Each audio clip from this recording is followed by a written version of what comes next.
अस्सलाम वालेकुम स्टूडेंट्स, मैं हूं शुएब और आज हम केमिस्ट्री के कुछ बहुत ही बेसिक कॉन्सेप्ट्स के बारे में पढ़ेंगे। हम सबसे पहले हम एटम के बारे में पढ़ते हैं कि एटम क्या है। ठीक है, बहुत ही बेसिक ये कॉन्सेप्ट है। तो एटम को हम ऐसे डिफाइन करते हैं कि atom is a smallest particle, is a smallest particle which can exist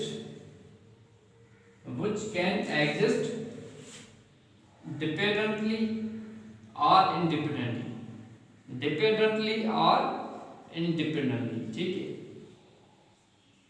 तो एटम जो है एक ऐसा छोटा सा पार्टिकल है जो कैसे एग्जिस्ट करता है। वो या तो कहीं कहीं पर डिपेंड होता है, कहीं पर वो आज़ाद होता है, मतलब इंडिपेंडेंट होता है। फॉर एग्जांपल जैसे कि हमारे पास नोबल गैसेज है, ये हमारे पास नोबल गैसेज है। नोबल गैसेज में क्या क्या है हमारे पास? नोबल गैसेज में हम लिखते हैं helium, neon, argon, krypton, xenon और उसके बाद रेडियन। ये जो नोबल गैसेज हैं इनके जो एटम्स होते हैं वो फ्री होते हैं, मतलब इंडिपेंडेंट एग्जिस्ट करते हैं। ठीक है, क्यों? इसका रीजन ये है कि इनके पास जो वैलेंस इलेक्ट्रॉन्स हैं वो कंप्लीट होते हैं, मुकम्मल होते हैं। तो इनके जो एटम्स हैं वो किसी के साथ भी केमिकल रिएक्शन नहीं करते। तो हम ऐसे कह सकते हैं कि जो नोबल गैसेज होती हैं हमारे पास, उनके जो एटम्स होते हैं वो इंडिपेंडेंटली एग्जिस्ट करते हैं। ठीक है, तो यहाँ पर हम ये लिखते हैं कि atoms of noble gases exist independently, मतलब जो हमारे पास नोबल गैसेस होती हैं उनके एटम्स कैसे एग्जिस्ट करते हैं? इंडिपेंडेंट होते हैं। ठीक है, उसके बाद हम अदर एलिमेंट्स देखें।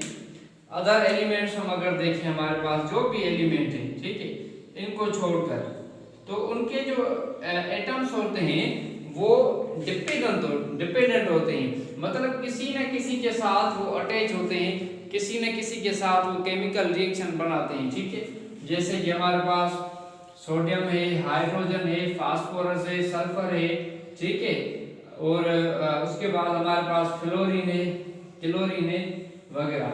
जो भी नोबल गैसेस को छोड़कर जो भी एलिमेंट्स हमारे पास होते हैं उनके जो एटम्स होते हैं वो किसी न किसी के साथ केमिकल रिएक्शन करते हैं, तो वो डिपेंडेंट जो है मौजूद होते हैं, इंडिपेंडेंट मौजूद नहीं होते। ठीक है, तो ये एक डेफिनेशन हमारे पास बन गई एटम की कि एटम एक छोटा सा पार्टिकल है जो इंडिपेंडेंटली या डिपेंडेंटली एग्जिस्ट करता है। ठीक है, उसके बाद दूसरी डेफिनेशन में हम इसकी पढ़ते हैं कि इसकी दूसरी डेफिनेशन क्या है। तो इसकी दूसरी डेफिनेशन ये बनेगी कि a smallest particle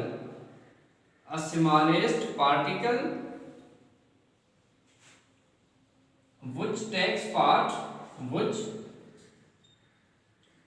part in a chemical reaction, ठीक है, यहाँ पर मैं इसे लिख देता हूँ, आप समझ जाएंगे। ठीक है, तो ऐसा छोटा पार्टिकल जो क्या करता है, किसी भी केमिकल रिएक्शन में हिस्सा लेता है। ठीक है, फॉर एग्जांपल हम एक केमिकल इक्वेशन शो करते हैं सोडियम क्लोराइड की। ये हम सोडियम बनाते हैं और ये क्लोरीन, तो हम इसको कैसे लिखते हैं? NaCl। ठीक है, सोडियम क्लोराइड। सोडियम और क्लोरीन ने आपस में केमिकल रिएक्शन किया तो क्या बन गया? सोडियम क्लोराइड बन गया। ठीक है, तो ये तो एलिमेंट्स हैं।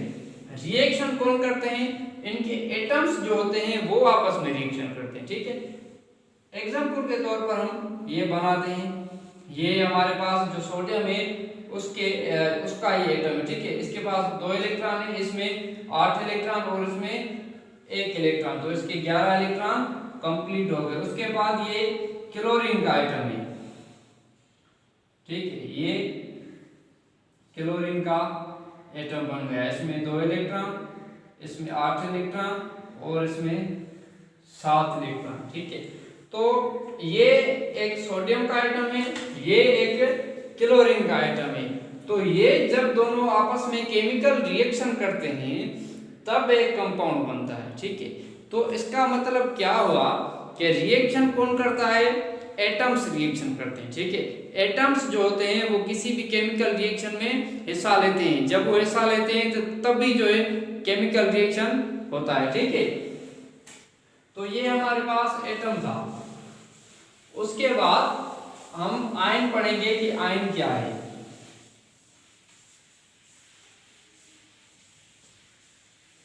बहुत बेसिक कॉन्सेप्ट को आज हम डिस्कस करेंगे, जिसमें जो बिगिनर्स स्टूडेंट हैं उनके लिए ये लेक्चर जो है बहुत ही फायदेमंद होगा, ठीक है। तो आयन हम पढ़ते हैं कि आयन क्या है। आयन आयन एक स्पीशी है, ठीक है। An species which contain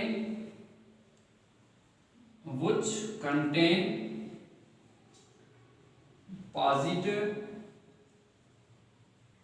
or negative charge, positive or negative charge, negative charge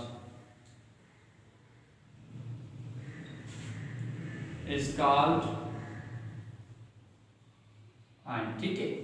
ion जो होता है एक स्पीशी होती है, या फिर हम ऐसे भी कह सकते हैं कि एक पार्टिकल होता है जिस पर क्या होता है, या तो उस पर पॉजिटिव चार्ज होती है या तो उस पर नेगेटिव चार्ज होती है, ठीक है। मिसाल के तौर पर एग्जांपल हम लेते हैं, सेम एग्जांपल लेते हैं, हमारे पास सोडियम प्लस में क्लोरीन, तो ये क्या बनाते हैं, सोडियम क्लोराइड। तो हम इसको ऐसे लिखते हैं, सोडियम पर पॉजिटिव चार्ज हो जाती है और क्लोरीन पर नेगेटिव चार्ज हो जाती है, ठीक है। तो सोडियम पर पॉजिटिव चार्ज है तो इसको हम क्या बोलेंगे, इसको हम बोलेंगे केटाइन। क्या बोलेंगे हम, केटाइन। और क्लोरीन पर नेगेटिव चार्ज है तो इसको हम क्या बोलेंगे, एनाइन, ठीक है। तो मतलब क्या हुआ, मतलब ये हुआ कि अगर किसी भी एटम पर पॉजिटिव चार्ज होगी तो उसको हम केटाइन बोलेंगे, ठीक है। अगर किसी भी एटम के ऊपर नेगेटिव चार्ज होगी तो उसको हम क्या बोलेंगे, एनाइन बोलेंगे, ठीक है। तो यहां पर लिखेंगे atom which contain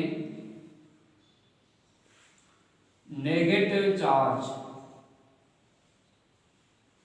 is called A9, ठीक है। अगर किसी भी एटम के ऊपर नेगेटिव चार्ज होगी तो उसको हम क्या बोलेंगे, एनाइन बोलेंगे। अगर किसी एटम के ऊपर पॉजिटिव चार्ज होगी तो उसको हम क्या बोलेंगे, cation. Atom which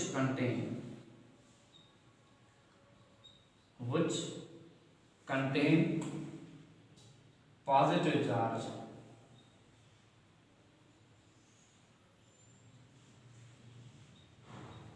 is called cation, ठीक है।